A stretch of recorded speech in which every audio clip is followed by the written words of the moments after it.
Hi guys! Para quem não me conhece ainda, eu sou a Marília Brito, seja muito bem-vindo a esse vídeo. E o vídeo de hoje vai ser o primeiro Marília Responde, onde eu vou responder as dúvidas de algumas pessoas que deixaram para mim lá na minha página no Facebook, porque outro dia eu deixei um comentário lá pedindo para as pessoas que tivessem dúvidas relacionadas a inglês, deixassem lá para mim, porque eu iria respondê-las em vídeo. E algumas pessoas deixaram, então hoje eu vou responder essas pessoas. E para o próximo Marília Responde, eu gostaria que você deixasse sua dúvida de inglês, se você tiver alguma, né, nos comentários aqui abaixo, porque assim eu já vou providenciando o segundo vídeo. E curta também a minha fanpage lá no Facebook, ó, tá aparecendo aqui para você. E tá aqui também o link na descrição aqui abaixo. Porque quando eu for gravar o segundo vídeo, eu também vou deixar um comentário lá pedindo para vocês deixarem as dúvidas de vocês lá. Então, curta minha fanpage também. Então agora eu vou começar a responder as pessoas que deixaram o comentário lá no Facebook, olha só. E o Felipe Bertinotti falou o seguinte: olá, gostaria de dicas de livros em inglês, literatura jovem e adulto para quem está começando a se aventurar agora no inglês. Então, Felipe, há pouco tempo eu gravei um vídeo que se chama Book Haul de junho de 2016 e nesse vídeo eu mostro vários livros que eu comprei em uma Bienal aqui de Cachoeiro e eu acho que eles se encaixam, né, nisso que você está querendo. Esses livros se chamam Graded Readers, que são livros de adaptações de grandes obras, e alguns são até obras originais. Eles são livros de leitura facilitada, para quem realmente está querendo aprender. Então eu acho bem interessante para você, inclusive eu indiquei esses livros para o nível Starter e Beginner, que eu acho que se encaixa porque você está querendo, né? Que você está falando que é para quem está começando a aprender inglês, então eu acho que esses dois níveis seriam os mais adequados para você nesse início. Se você assistir o vídeo e mesmo assim você não se interessar, né, por nenhum livro desse, aí você me manda um e-mail que eu posso te indicar outros. O ideal é que você leia um livro onde o assunto te interessa, tá? Não fica querendo pegar livro para ler só por obrigação, não, porque isso acaba atrapalhando o nosso aprendizado. Quanto mais interessados, né, quanto mais envolvidos emocionalmente a gente estiver com o livro, melhor vai ser o nosso aprendizado. Então, se nenhum livro desse te interessar, né, nenhum título te interessar, você entra em contato comigo por e-mail que eu posso te indicar outros, ok? A Caroline Ferreira também perguntou: Hello, gostaria de dicas de livros em inglês para enriquecer o vocabulário e também como perder a vergonha na hora de se comunicar em inglês. Então, Caroline, assim como eu indiquei para o Felipe, eu também vou te indicar que você assista esse vídeo de Book Haul de junho de 2016. O link está aqui na descrição, eu também estou deixando aqui na tela para vocês. Porque nesse vídeo eu indico, né, diversos Graded Readers, que são livros de leitura facilitada, que eu acho que se encaixam no que você está querendo. Porque a maioria desses livros, eu acho que basicamente todos eles trazem, né, os vocabulários, um cantinho onde tem os vocabulários novos que estão sendo ensinados ali no livro e trazem a explicação desses vocabulários. Então eu acho que são livros ótimos para aquisição de vocabulário. Então vou te indicar que você assista esse vídeo. Você não chegou a falar no seu comentário o seu nível, mas não tem importância, porque nesse vídeo eu indico esses Graded Readers para diversos níveis de inglês. Tem para iniciante, tem para aluno intermediário, tem para aluno avançado. Então, com certeza, lá também vai ter um livro que eu acho que vai te interessar. Mas se de repente, igual eu falei para o Felipe também, não tiver nenhum título que te interessa, você pode entrar em contato comigo por e-mail no contato@mariliabrito.com.br, que lá eu posso te indicar outros, ok? E a Caroline também perguntou, né, gente, como perder a vergonha de se comunicar em inglês.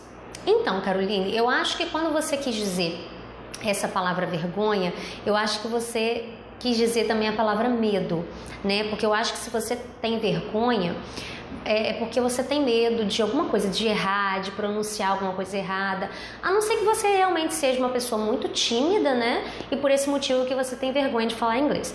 Mas eu acho que a maioria das pessoas tem essa vergonha exatamente porque tem esse medo de errar, esse medo de falar errado, né? Esse medo de falhar. Esse medo de errar, ele é muito perigoso, porque ele acaba às vezes nos impedindo de tentar. né?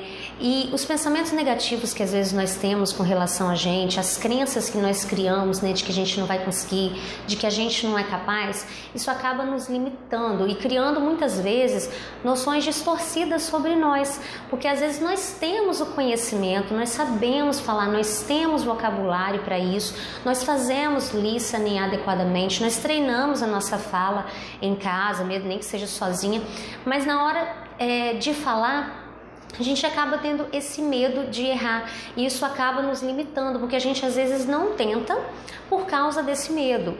E se a gente ficar repetindo pra gente sempre que a gente não consegue, a gente vai acabar não conseguindo mesmo, né? Porque quando a gente fica repetindo algo pra gente, muitas vezes isso acaba se tornando uma realidade pra gente, isso acaba se tornando uma crença. Então, se esse medo, né, não tem um certo fundamento, fundamento como assim? Por exemplo, uma pessoa de nível básico, né, que está começando a aprender inglês agora, o medo dela tem um certo fundamento, porque ela ainda não tem vocabulário suficiente para ficar se aventurando a falar com um nativo, por exemplo. Então, é compreensível o medo que ela tem. Mas é claro que eu não estou falando para você não tentar também, tá? Você, mesmo sendo de nível iniciante, você pode tentar falar inglês, tá? Tenta treinar sozinho, treina as frases que você está aprendendo no seu cursinho de inglês, de repente, ou que você tenha aprendido de maneira autodidata, treina com um amigo seu, né, na sua sala de aula.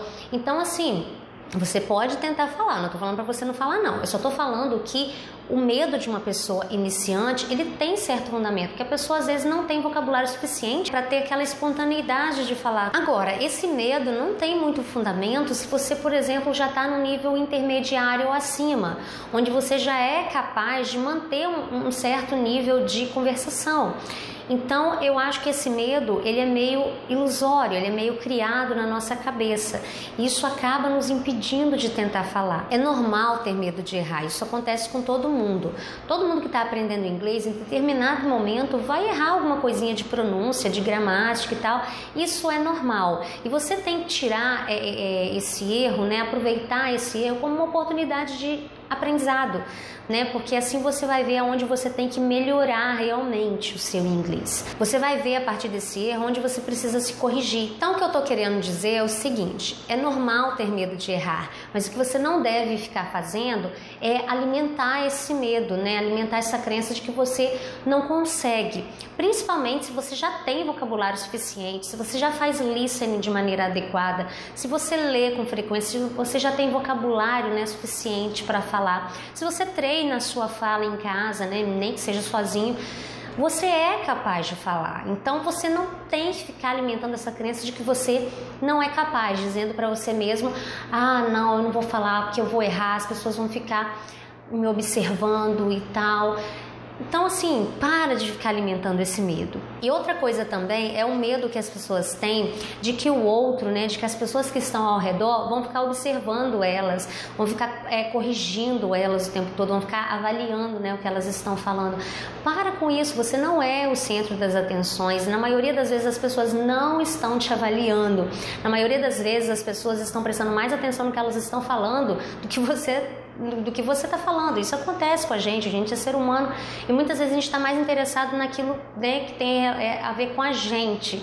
Então, nem todo mundo vai ficar te avaliando. Então, para com isso. E se em determinado momento, né, se em algum momento alguém te corrigir alguma coisa que você falou errado e tal, ótimo para você, porque aí você vai ver aonde você precisa melhorar, alguma coisa que você precisa corrigir, porque às vezes a gente não percebe o nosso erro, mas o outro percebe. E se ele está apontando para você, né, esse erro, mesmo que seja de uma maneira assim, digamos, proposital, né, que ele não esteja fazendo isso para te ajudar, não liga, entendeu? Tenta ver isso como maneira de você crescer e melhorar. Mas na maioria das vezes as pessoas estão tentando te ajudar quando elas apontam um erro seu. Então, aproveite essa oportunidade como forma de crescimento no seu aprendizado. E uma outra coisa também que nós temos que ter em mente é que em momentos de tensão, de ansiedade, né, de medo, o nosso cérebro bloqueia muita coisa. E isso é uma maneira de proteção, né, do nosso próprio organismo. Então, o que a gente tem que fazer? Se a gente sabe que isso acontece, o que a gente tem que fazer? é se preparar emocionalmente mesmo para esse momento. E como você se prepara? Treinando o inglês, né?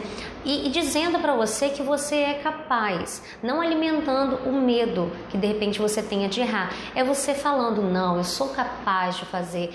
Eu estudei, eu sei, eu tenho vocabulário suficiente, eu faço listening, eu treino meu inglês diariamente, então não tem motivos para eu ter medo de errar. Então, prepare-se emocionalmente para esse momento. Ou seja, treine o seu emocional. Isso é muito importante, porque às vezes o seu emocional vai te atrapalhar muito mais do que realmente as falhas que você de repente vai ter. E algo que você tem que ter em mente também é o seguinte: para você manter uma conversação, você precisa compreender o outro. Não adianta você só saber falar, então você precisa ter essa compreensão auditiva. E como você adquire isso? Fazendo muito listening. Então prepare-se também para absorver, né? Entender o que o outro está falando, não só para você falar. Então agora eu vou te dar algumas dicas que eu acho que podem te ajudar a perder o medo de falar inglês. E as dicas são as seguintes: treine o seu emocional, prepare-se mentalmente para esse momento, né, onde você vai precisar falar inglês.